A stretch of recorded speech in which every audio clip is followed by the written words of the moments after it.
ഇന്ന് July 7. Camillo Golgi. 1843 July 7 ഇറ്റലിയിലാണ് കാമിലോ ഗോൾഗി ജനിച്ചത്.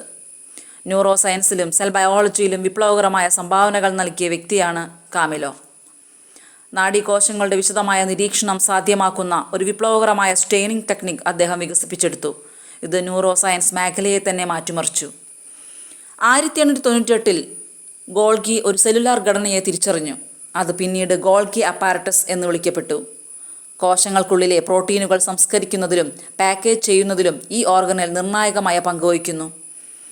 നാഡീവ്യവസ്ഥയെക്കുറിച്ചുള്ള പഠനത്തിന് 1906 വൈദ്യശാസ്ത്ര നോബൽ ഗോൾഗി സാന്റിയോ റാമോണുമായി പങ്കിട്ടു.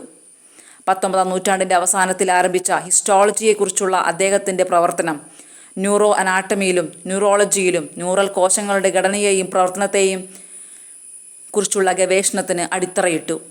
1926 ജനുവരി 21 അദ്ദേഹം അന്തരിക്കുന്നത്.